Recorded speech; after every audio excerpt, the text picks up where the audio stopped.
For the latest in strategic affairs, subscribe to our YouTube channel. Click the bell icon for updates. This is StratNews Global. I'm Amitabh. Revi. Our guest today is Benedict Rogers.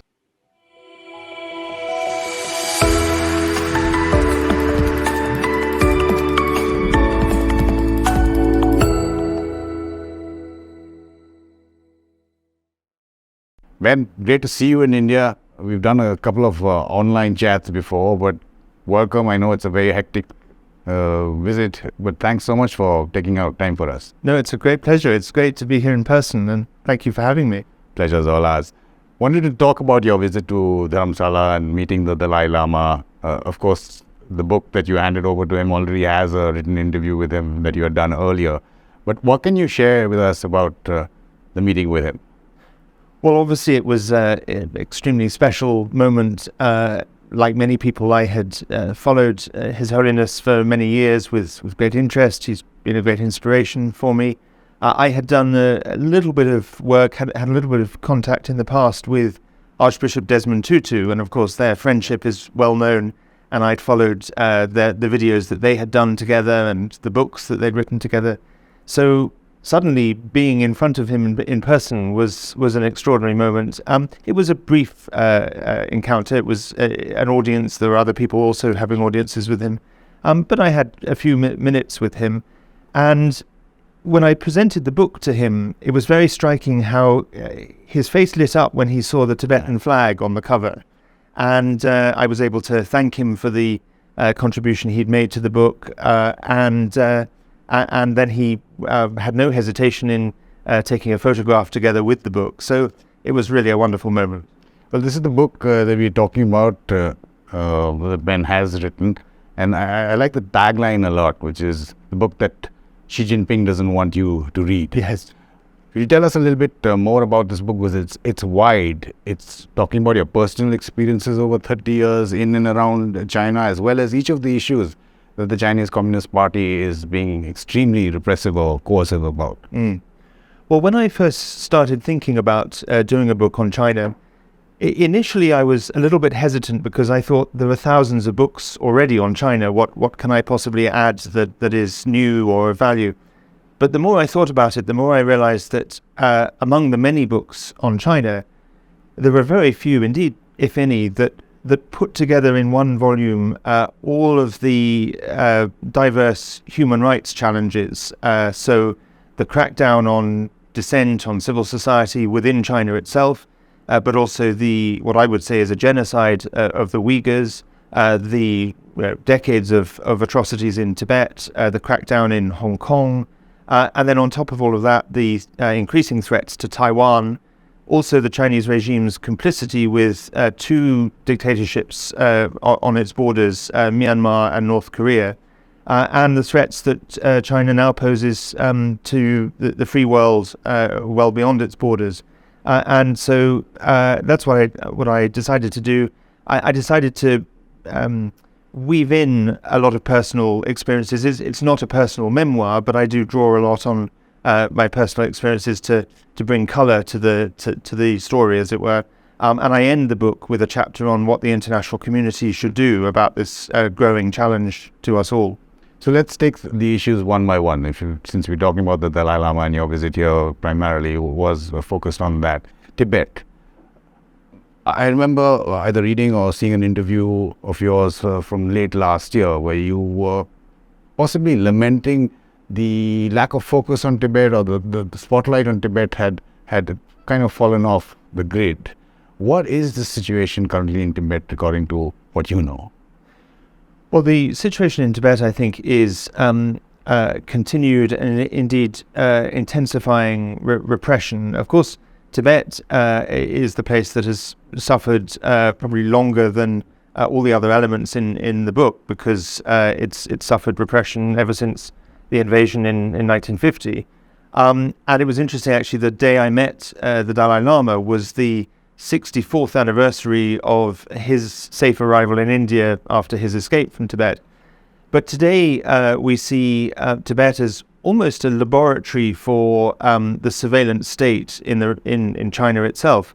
So the rollout of surveillance technology, the use of boarding schools and the transfer of Tibetan children from their families to boarding schools where they're basically indoctrinated. And essentially the Chinese regime has, and it has had for a long time, a campaign of signification of Tibet, trying to turn Tibet culturally and linguistically into a Chinese state. And the reason I think that it's important not to forget Tibet is there are a lot of lessons we can learn from Tibet. And of course it's right that the Uyghurs and Hong Kong and the other issues receive the attention they receive, and I'm involved in those issues. But I think we shouldn't forget Tibet. When you're talking about Tibet, I mean, the Dalai Lama himself has said that he's going to live up to 113, I think. But the succession issue has been talked about a lot, has been debated a lot, especially because of this repression and control that China tries to impose on the Tibetan people. Order number 5, I think it was in 2007, which dealt with that. Some even suggesting that the Dalai Lama should give a little bit more than just guidance in the succession plan. What's your assessment of that issue? I'm not in any doubt that the Tibetans, especially the Tibetans in exile, will find a way, according to their own practice, of identifying the Dalai Lama's successor. I'm also not in any doubt that the Chinese regime will try to impose their choice, which is ironic given that it's officially atheistic state, and yet they want to be in the business of the reincarnation of the Dalai Lama. They also want to be in the business of appointing Catholic bishops in China.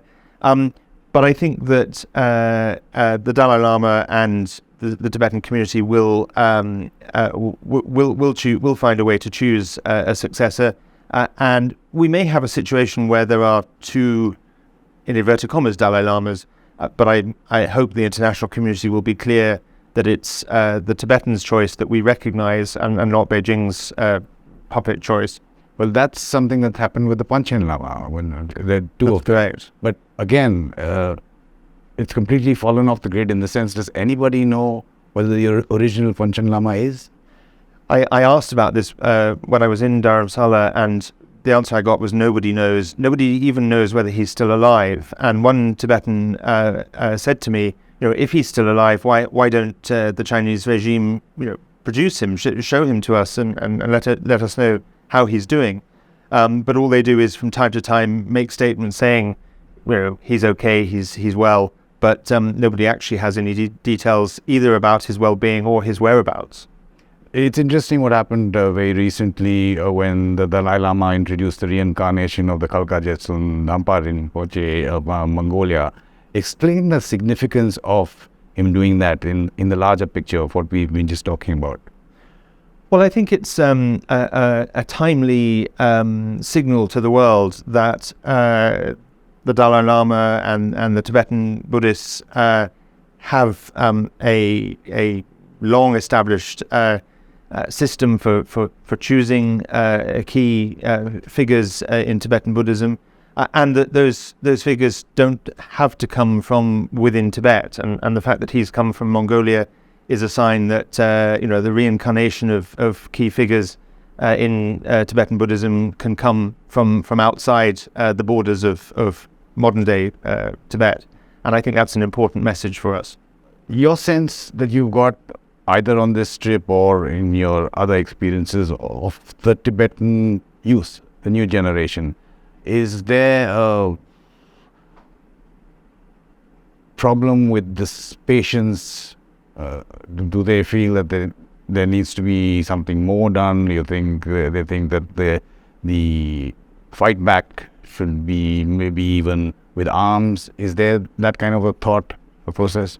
I didn't encounter that particular thought, and actually what impresses me deeply about the Tibetan cause is just how both reasonable and non-violent and peaceful it is. And they would have every reason after all these decades of repression to be looking to more radical action, but I certainly didn't encounter that.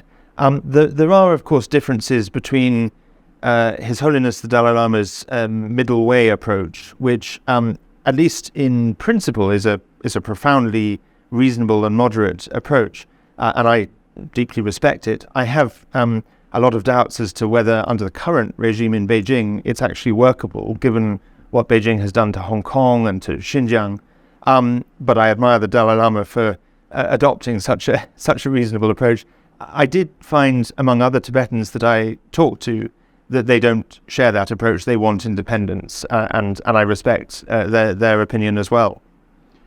Again, looking at China and the larger picture of countries that border China, and Bhutan has been in the news a lot. In India, at least, the king visited here. Issues on the boundary, which concerns that have been expressed, possibly not officially, but in the Indian media, about whether there's any change in policy with Bhutan. But your assessment of how China deals with issues like this, these boundary questions on its border? I think it's clear to me that China, particularly under Xi Jinping, is now an expansionist state, and whether it's through literally expanding their borders, and as they've been trying to do on India's own borders, or whether it's through increasing their influence, infiltration, coercion in neighbouring countries and beyond neighbouring countries, it's clear that their agenda is to dominate. And we see that in these issues relating to Bhutan. We've seen it clearly over recent years in Nepal, and then across Southeast Asia. I think, as I talk about in my book, China now has extraordinary influence in Myanmar. It's really probably the regime that is keeping the military regime in Myanmar alive, economically, with arms, and diplomatically. And that's because of its own interests. The same in Cambodia and across Southeast Asia. So wherever it is, it's clear that China is an expansionist state. You were talking about India's borders, and we are very familiar with what's happening. I mean, lives have been lost. I think the only clash in that terms with the Chinese is the Indians who've been facing them. Galwan is one issue which is still being dealt with, that is Ladakh. But we've also just come back from Arunachal Pradesh and traveled all the way to the LAC and saw a lot of stuff there, including the area where the latest skirmish happened in December last year in Yangtze. And it's ironic again, like when you're pointing about the issue about Tibet, here again, the holy waterfalls are considered extremely religious significance for the Tibetans and Buddhism.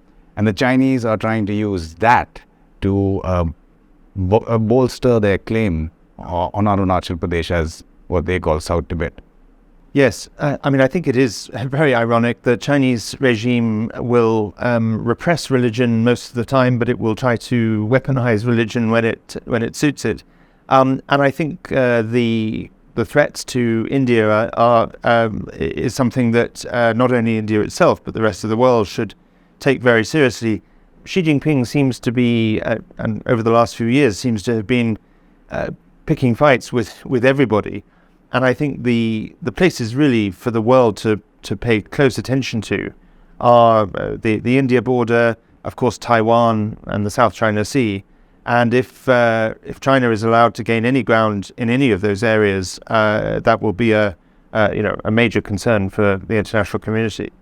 Like you said, you wear many hats, and the Uyghur genocide and the situation in Turkestan. Can you bring us up to speed as to, we've seen all the stories and the reporting that has come out from a very difficult area, but what is the situation currently? Well, the situation is that what the Chinese call Xinjiang, what the Uyghurs call East Turkestan, is essentially a giant prison camp. I mean, it's made up of hundreds of prison camps. It's believed that at least 1 million, but quite possibly 2 million Uyghurs and other Muslim minorities are held in those prison camps. There's widespread religious persecution. Mosques have been destroyed or closed, and there is a campaign of forced abortion, forced sterilization, widespread forced labor. Both the previous and the current US administrations have called this a genocide. Several parliaments around the world have done so too. And a couple of years ago, there was a an independent tribunal held in London, chaired by one of the top barristers in the UK who had been the prosecutor of Slobodan Milosevic, and they found that this is a genocide. So I think it is, and as well as being a genocide, it is also there's also a lot of evidence of Uyghur slave labor being used in the supply chains of major multinational brands. Hong Kong is another area of deep love for you, and you were associated with that for a long time. But is Hong Kong completely lost to the CCP as of now? And what are the lessons for Taiwan that can be learned from Hong Kong? I think in the short term, it is hard to see Hong Kong returning to what it was. Pretty much every pro-democracy politician and activist in Hong Kong is either in prison, in exile, or has been silenced and is keeping their heads down.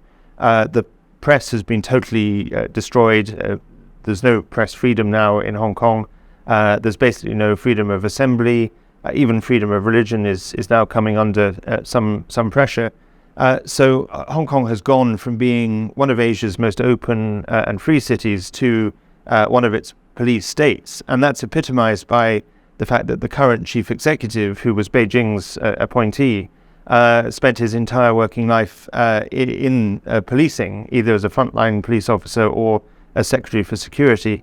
So Hong Kong is now a police state. I think I don't say it's totally lost, because one must always keep hope, but I think change will only come to Hong Kong when change comes to China. The lessons for Taiwan are clearly that, first of all, Beijing can't be trusted. It doesn't keep its promises. And secondly, that the model of one country, two systems, which Deng Xiaoping originally designed for Taiwan and applied to Hong Kong in the hope that Taiwan would then be inspired by it, clearly Taiwan is not going to be attracted to that model on the basis of the broken promises in Hong Kong. IPAC, again, is something that you're closely associated with, and I think on this visit you are meeting or have met a couple of Indian politicians. One, I think, from Arunachal Pradesh, the area we've just come back from, a current MLA or a legislative assembly member, ex-MP he was in Delhi, and an ex-minister. India's involvement in IPAC, because I remember when originally IPAC came out and we did a chat with you, you had expressed the hope that countries like India would also join with a lot of exuberance and fervor for the cause. Yes, I mean, IPAC is an extraordinary organization. It's the Inter-Parliamentary Alliance on China, and it brings together something like 30 countries around the world, more than 200 parliamentarians, always on a cross-party basis, so bringing together people who may not agree on many other things, but they agree on the challenge of China. And I think what's important about IPAC is that it shouldn't just be Western democracies. It should be the free world as a whole, democracies around the world that recognize the challenge of China. And that's why having the participation of countries in this region, Japan, Korea, other democracies, and most especially India, given both the size of India as a democracy and the really crucial situation that India has with China at the moment, is really important. And I hope I'm looking forward to meeting the Indian IPAC members on this visit, and I hope India's participation will grow further.